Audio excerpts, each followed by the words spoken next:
Norman and the Clever Budgie.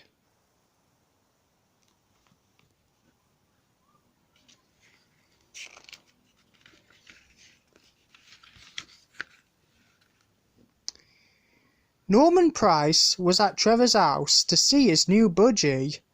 "His name's Busby," said Trevor. "Who's a pretty boy?" squawked Busby. "He's Brill," beamed Norman. Norman and Trevor were so busy playing with Busby that they didn't notice Rosa the cat wandering in through the open door.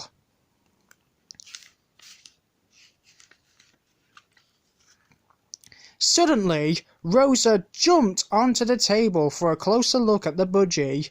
Busby squawked loudly and flew out of the open door. Trevor tried to catch him, but Busby soared into the sky and out of sight. "Oh no!" exclaimed Trevor. "I'll get my skateboard and find him," said Norman, and he ran out of the door. "You are a rascal," Trevor told Rosa. Rosa meowed. At Pontypandy Fire Station, firefighter Penny Morris was unloading the cutting equipment from Venus, the rescue tender. "I'm representing Newtown Fire Brigade in the car cutting competition," she told Fireman Sam. "The fastest firefighter to cut up the car wins.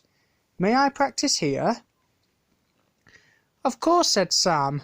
"I'll time you." "Thanks," Penny replied. "The quicker I can cut up a car, the quicker I can rescue someone who might be trapped inside." She set up her equipment next to the rusting shell of a car which sat in the corner of the station yard.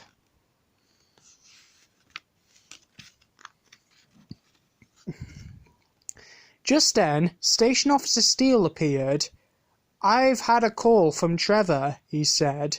"Busby the budgie has flown away." "We'll keep an eye out for him, sir," replied Fireman Sam. Norman was already searching the countryside for Trevor's budgie. "Busby!" he called. "Busby!" "It's no use," he groaned as he pushed off down the lane on his skateboard. "I must have skated miles." Suddenly, as Norman skated past a patch of waste ground near Morgan's farm, he heard a squawk. "Who's a pretty boy?" said a voice from the nearby junkyard. "That's Busby!" Norman exclaimed. He grinned and skated towards the voice as quietly as he could. Perched on top of a pile of old pipes and broken furniture was Busby. Quietly, Norman climbed up the scrap heap towards the budgie. He had nearly reached Busby when suddenly he slipped.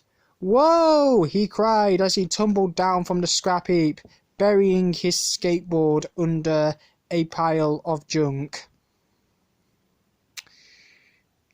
Alarmed by the noise, Busby took to the air with a squawk. "Busby, come back!" called Norman. He tried to follow the bird, but his leg was jammed beneath a pipe. At the station, Penny had just finished cutting up the old banger. "Not bad, Penny," said Sam, pressing the button on his stopwatch. Just then they heard a squawk.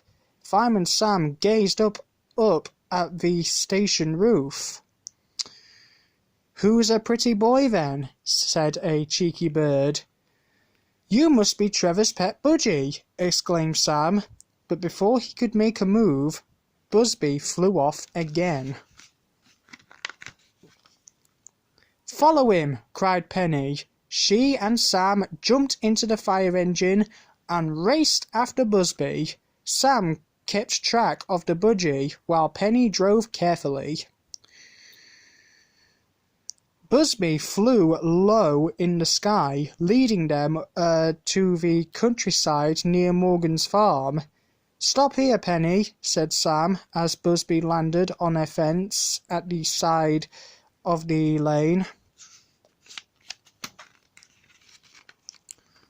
As Sam and Penny crept towards Busby, a cry came from the scrap heap. "Help! Help!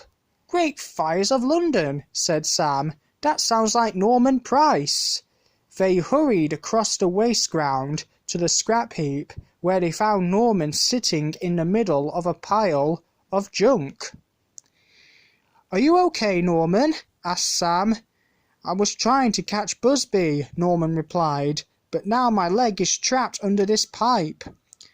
"We can't lift the pipe because it's caught beneath the rest of the junk," said Penny. "This is a job for the cutting equipment." Penny retrieved the cutters from the engine while Sam stayed with Norman. "I'll have you free in a tick," Penny told Norman as she cut through the pipe. Fireman Sam helped him to his feet. "Well done, Penny," he said. "Thanks, Penny," said Norman. He rummaged through the junk that had scattered during his fall. At last he found what he was looking for. "Oh no!" he groaned, holding up his buckled skateboard. Just then Busby flew into sight and perched on Norman's shoulder. "Who's a pretty boy?" Busby squawked. "You are, Busby," chuckled Sam, "and a clever one too, for leading us to Norman." Fireman Sam, Penny and Norman returned Busby to a delighted Trevor. "I think he's had enough of life in the wild," said Sam. "Wants his tea, don't you, my beauty?" cooed Trevor. Busby squawked loudly. The next day, Penny treated Norman to an ice cream sundae at Bella's Cafe. "I won first prize in the car cutting competition," Penny told him, "and I'm sure that rescuing you from under that pipe gave me the extra practice I needed." Trevor arrived, carrying a present for Norman, a brand new skateboard. "This is to thank you for finding Busby for me," he said. "Brill!" Norman exclaimed. "How did you know that I'd broken my skateboard, Trevor?" Trevor chuckled. "A little bird told me."